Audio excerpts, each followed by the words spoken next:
best entertainment on the earth. Tune in for Comics with Perch. 続いてのターゲットはジャングルポケット斉藤。気取ってコーヒーなど飲みながらやってきた斉藤は一体どんな反応を見せてくれるのか。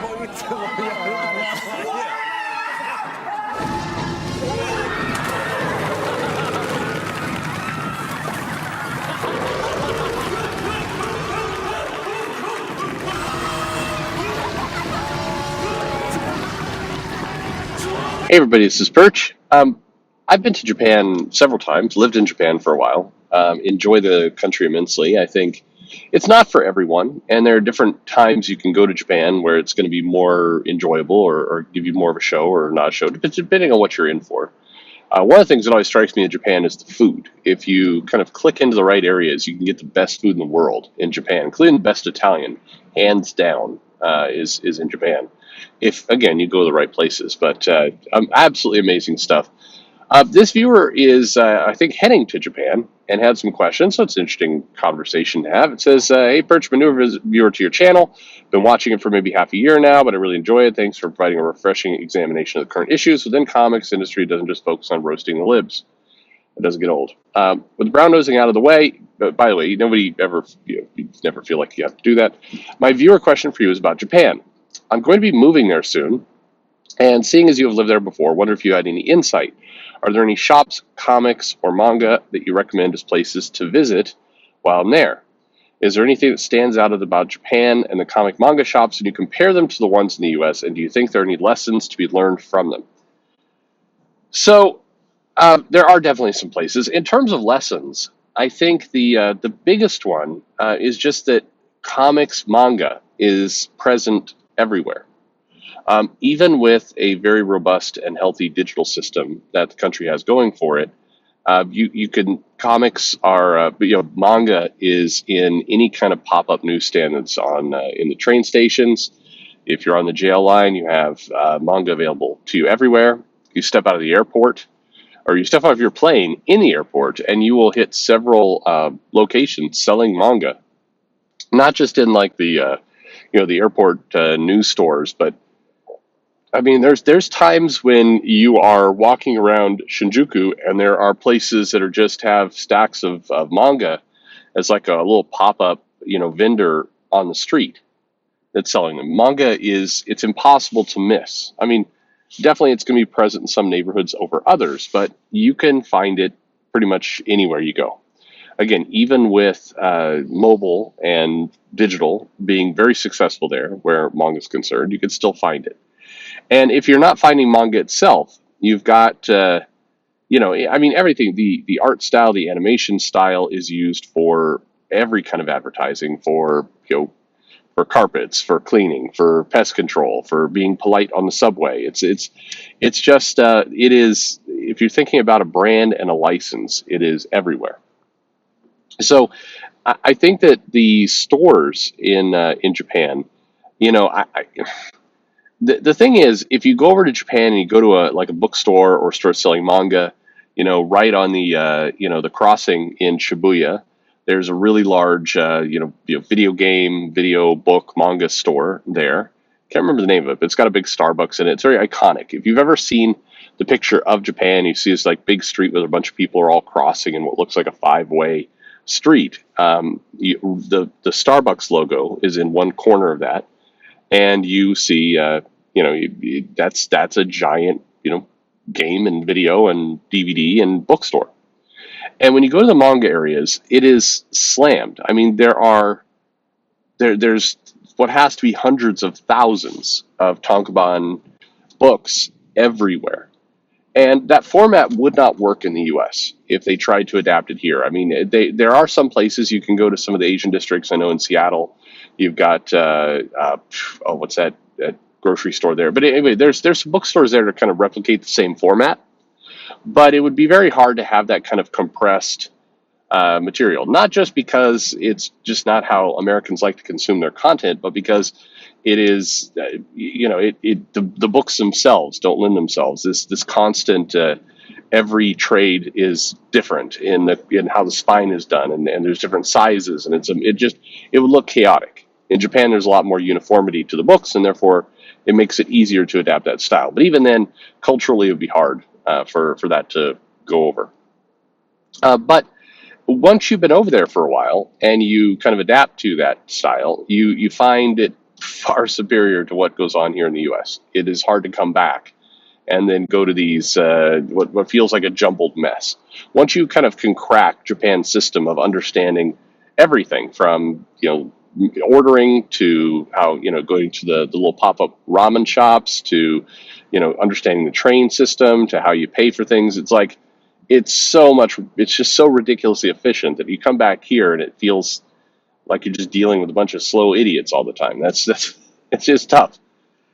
Um, in terms of neighborhoods, I mean, there, like I said, it's everywhere, but there's definitely some places if you're into manga, if you're into anime, if you want to kind of immerse yourself in that stuff.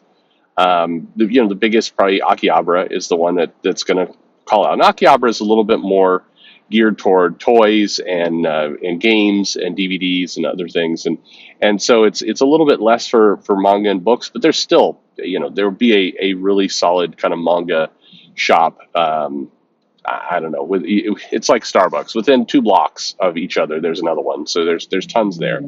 Akihabara is also the place where there's a lot of cosplay that goes on. You have the Mado cafes, which are a little less popular than they used to be, where you can go in. You'll have some girl, like it's Starbucks, except they're wearing French maid outfits. They're not the sexy kind. They're like the more historical kind, and they will clean your glasses for you while you order coffee. And it's a interesting, odd experience. There's the girlfriend cafe, which is famous, which you've got to do at some point. You go over there, and when you go in, they either treat you like you're the girlfriend or you're either the boyfriend or an ex-boyfriend. And so they're either going to be super sweet and nice to you, like sugary to sweet, or they're just going to like shove things at you and kind of yell at you every now and then. It's you don't know what you're going to get when you go in.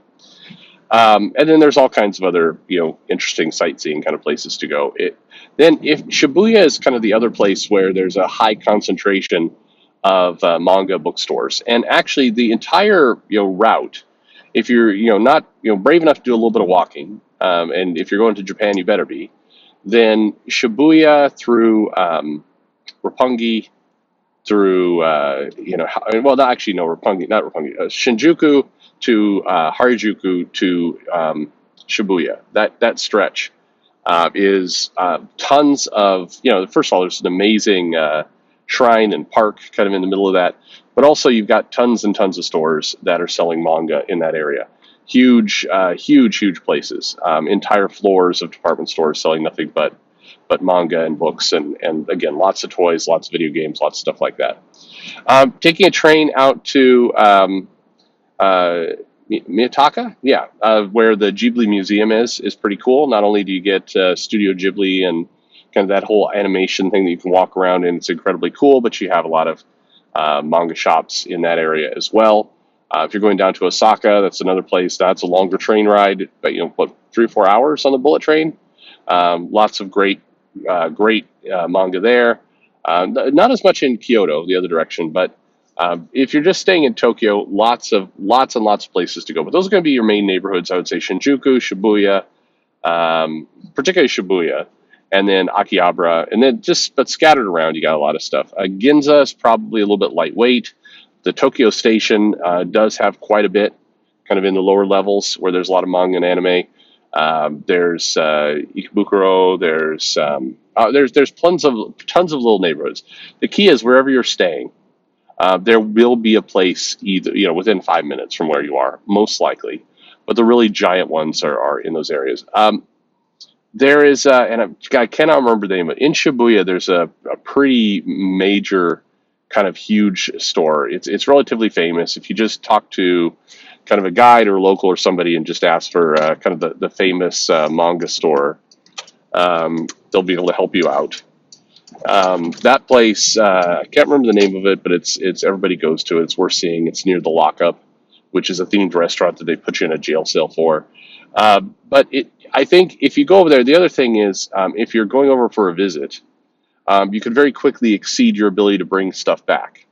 So there is piles and piles of material and merchandise. This is if you're really wanting to go over and buy a lot, you're going to need to bring that extra suitcase or duffel bag or something that you can stuff up because you're going to buy a lot, and there's a lot you can find yourself buying a lot very quickly, and so that's something to watch out for. But other than that, go have fun. If you're going to live over there for a while, enjoy. There's tons to see, and there's tons to learn from. I think as a cultural destination, it's pretty darn cool. And I don't know, maybe there's some stuff to learn for over here. I think the biggest takeaway is just get at least something everywhere. When you go into those huge manga stores, you'll see again hundreds of thousands of volumes of manga. But of course, when you're looking at the newsstand, you don't see 40, 50 books sitting there. You see maybe 2, sometimes 6. And they're, it's Shueisha's books, in a lot of cases Jump, or, it's things like that that's over there where you're getting kind of almost anthology-like stuff, but it serves as a good teaser for, the Tankobon collections that you go to the bookstore for. So it's the perfect bait to get readers hooked to then migrate back to the shops. But anyway, lots of great stuff. I'm sure I've forgotten some. Hey, if you visited Japan, in the comments below, put some of the places that you like going the best. But absolutely wonderful. If I could move back there, I would. So thanks for the question, and thanks for listening.